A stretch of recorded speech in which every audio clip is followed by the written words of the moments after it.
arrivé à l'occasion de cette manifestation qui s'est déroulée ici à l'EDEC Business School ce 27 novembre sur le thème Sport sur ordonnance.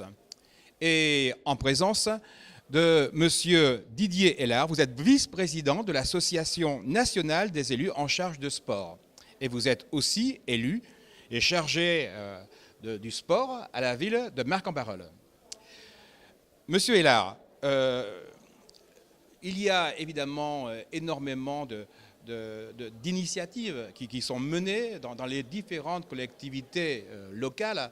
Et s'agissant de la ville de Marcq-en-Barœul, qu'en est-il du sport, santé, bien-être ?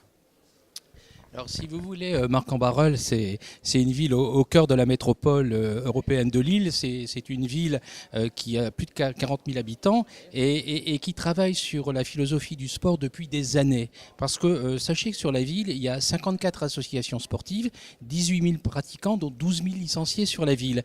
Et la thématique sur laquelle on travaille, nous, c'est le sport loisir, c'est le sport santé et le sport pour tous les âges. Un sport 3e âge, sport 4e âge. Et on met en place des équipements sportifs et structurants et des activités physiques qui soient tout à fait adaptées à une population du 3e, du 4e âge pour leur permettre de recréer d'une part du lien social et de pouvoir rebénéficier ou bénéficier d'une activité sportive adaptée, tout à fait des activités un peu plus faciles pour les gens et tenant compte de la personnalité des gens.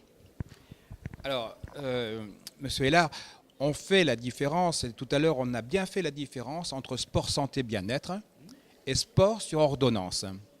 Et qu'en est-il encore une fois sur la ville de Marcq-en-Barœul ? Nous, c'est une expérience que l'on veut mettre en place et moi, ça me tient, donc sans faire de vilain jeu de mots, tout à fait à cœur de mettre en place un observatoire de la sédentarité sur les villes de la métropole lilloise et au niveau de la ville de Marcq-en-Barœul, d'une part, l'activité sportive et l'activité sport sur ordonnance, elle est conditionnée à un partenariat qui est de plus en plus actif avec les professionnels de santé, tout en tenant compte de l'évolution des critères et des amendements réalisés par Madame la ministre Fourneron pour que l'on puisse avoir des activités qui se fassent dans le strict respect de chacun et avec l'adéquation de l'ensemble des partenaires et des médecins libéraux et des associations de professionnels libéraux de santé sur la ville de Marcq-en-Barœul. Est-ce qu'on peut dire que sur Marcq-en-Barœul, vous avez constitué un réseau de professionnels de santé et qui travaillent avec des intervenants du milieu associatif ? Oui, il y a effectivement un réseau extrêmement actif. Là, on est actuellement sur la création en vitesse de croisière de la mise en place du sport sur ordonnance, tout en sachant qu'il faut tenir compte également de la démographie médicale en France, où il y a de moins en moins de médecins généralistes qui s'installent en cabinet spécifique. Et c'est pour ça qu'on travaille avec ces professionnels de santé pour mettre en place des cabinets d'activité pluridisciplinaires où la ville prendra toute sa part pour aider les médecins et les paramédicaux à s'installer dans des conditions qui soient tout à fait idéales, c'est-à-dire non pas de manière isolée, mais en cabinet partagé. Alors, dernière question, Monsieur Hellard. La politique de santé en France ne date pas d'hier, évidemment, mais on a l'impression, au vu de toutes les initiatives qui se produisent ici et là, que ce sont les collectivités locales qui prennent à bras-le-corps ce problème de santé publique. N'y a-t-il pas là l'émergence d'une nouvelle façon de s'y prendre en matière de politique de santé en France ? Oui, vous avez tout à fait raison sur le principe, mais je voudrais rappeler quand même un chiffre important, ce sont les collectivités territoriales qui sont le levier qui créent les équipements sportifs sur l'Hexagone. Donc chaque collectivité met un petit peu sa pierre à l'édifice. En France, donc on a 36 500 communes.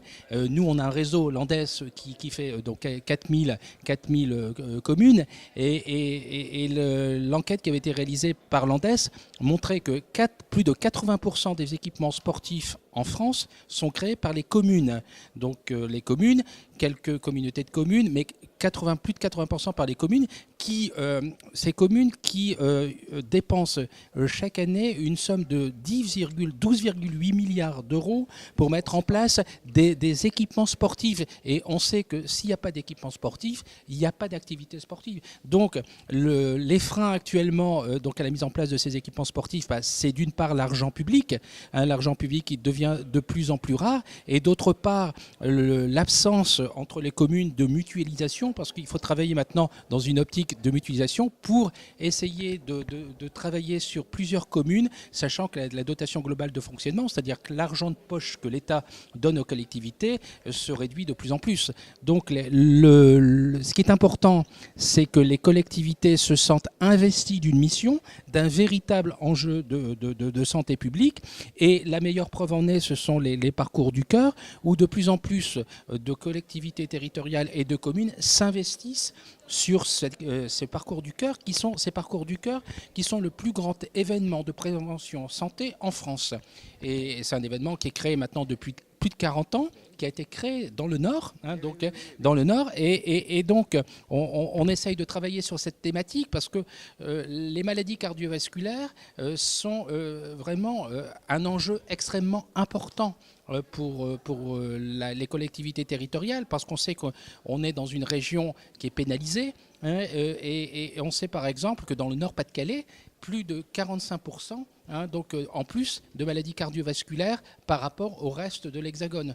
Donc la moyenne nationale. Ça veut dire qu'il faut que les acteurs à la fois publics et les professionnels de santé se mobilisent pour cet enjeu et lutter contre les fléaux, le tabac, l'alcool, lutter contre la sédentarité, lutter contre les attitudes perverses qui font qu'il faut essayer d'inciter l'ensemble des Français à pouvoir donc pratiquer une activité sportive, tout en sachant qu'il faut également travailler sur le concept des personnes en état de fragilité, en état d'isolement, qui eux aussi doivent être repérés par leur médecin généraliste pour pouvoir travailler sur cette thématique.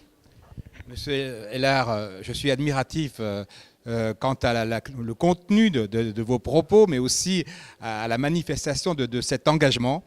Je vous remercie pour cette intervention. Un interview que vous pouvez retrouver sur odopaltv.com. Odopal TV, en partenariat avec la Mutuelle Juste, en partenariat aussi avec la région Hauts-de-France.